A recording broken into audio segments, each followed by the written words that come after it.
Okay, these are some very exciting times for our breeding program. We met in April and released 2 varieties, L14267 and HOCP 14885. I'm just the spokesperson, so I'll give my first presentation about the varieties, and then James will talk about each of these varieties. But I think to drill down into this and get more information, we have the release packages that we can share with the agents. We also have the notice of release that contain more information on these varieties. First things first, this was the road to the release of these varieties. They were crossed sometime in 2009, and we went through the early stage of the program, and we assigned them permanent variety names in 2014. We went through some other stages and introduced these varieties to the outfield, which is the last testing stage of our program in 2016, and the variety continued to do well, so we actually planted it into the test. And in 2018, 2019, and 2020, we collected the plant cane, the first stubble, and the second stubble data. Based on that data, we were able to recommend this variety for release in 2021. With respect to the pedigree of this variety, James will be giving more details about this, but I just wanted to highlight this. This shows the collaboration between the 2 programs. LSU was responsible for releasing L14267. The USDA was responsible for releasing HOCP 14885. As you can see here, the grandparent of the female parent of 885 is 384. That contains spontaneum from US 5615-8. The male parent of that variety came from Anna Hale's program. She's brought in new spontaneum alleles. James is going to provide more details, but as you can see here, the male parent of 885 is first cousin of the female parent of 267. I just wanted to highlight that. And then you can see the male parent of 267 is a son of 384. With respect to the data, with 267, as you can see, what we look at when we advance these varieties and recommend them for release, you can see that we have 252 data points on this variety. But the most important data point that we pay attention to is the machine cut. So this is where we used a combined harvester and collected some really good data on these varieties. You can see we have 197 data points. How do you separate the men from the boys? You can see here, in 2020, we have plant cane data, first ratoon data, and second ratoon data. Compared to 299 for 267, you can see it's doing very well compared to 299 for sugar per acre. TRS, that's where it does very well compared to 299. You can see it does better than 299 in all of these crops. The TCA, tons of cane per acre, you can see that 299 starts surpassing it in the ratoon crops. And that's basically because 299 holds its population even through the ratoon crops. But this variety, as you can see, has a heavier stock compared to 299.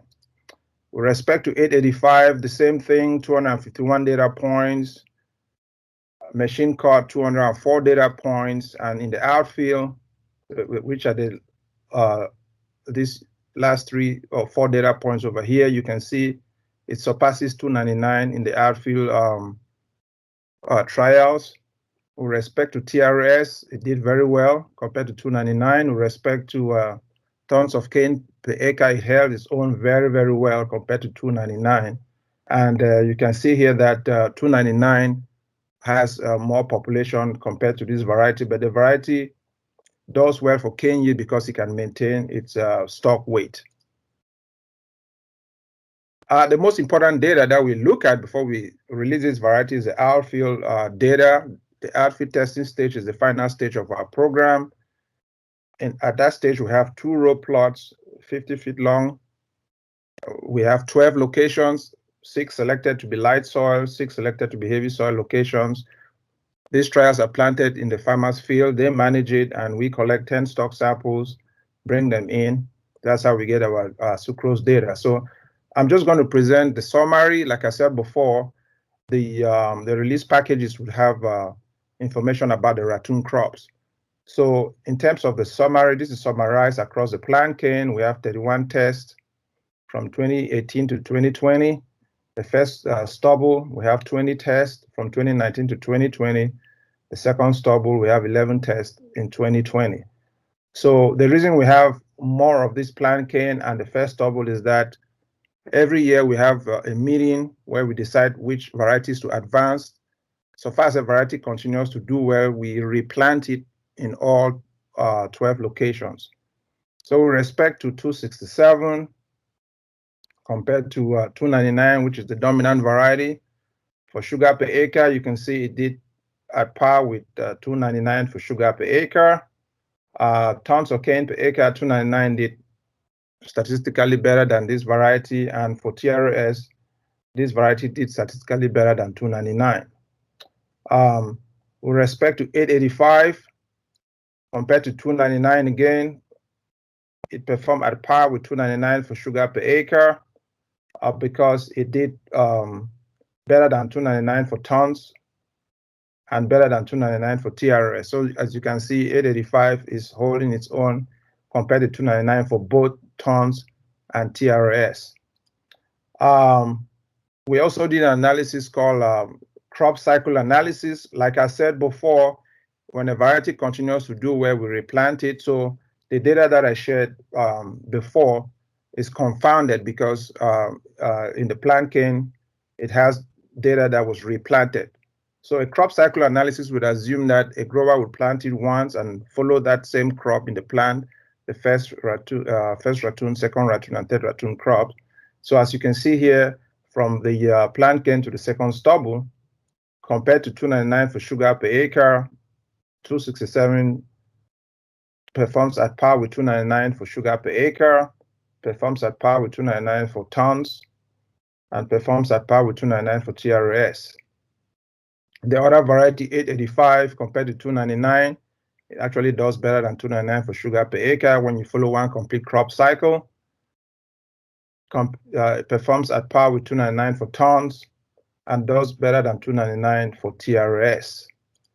Now, I also looked at the 6 light soil locations and the 6 heavy soil location. This particular slide over here is with reference to 267. But as you can see here, compared to 299 again, in the light soils, it does at par with 299 for sugar per acre, performs at par with 299 for tons, and does better than 299 for TRS under the light soil conditions. Well, for stock weight, as you can see, it's a heavier stock, like we said before, but then it doesn't come close to 299 when it comes to population. This comparison here is for 267, but it stands to reason that 885 did significantly better than 267 for these traits, and so you can infer that 885 did better than all the other varieties on this list for all of these traits here. With respect to the heavy soil conditions, performs at par with 299 for SPA, at par with 299 for TCA, at par with 299 for TRS. And the other varieties, as you can see, it holds its own compared to 299 for all of these traits. Now, I want to turn your attention to the statistics that we did. So this is a comparison of not the soil types, but individual varieties between the 2 soil types. As you can see here, 885 seems to do very, very well in the light soil. Not that it's not a heavy soil cane, but it takes advantage of the light soil and it pulls ahead a lot. So if you were to plant it in the heavy soil, it would do as well as 299.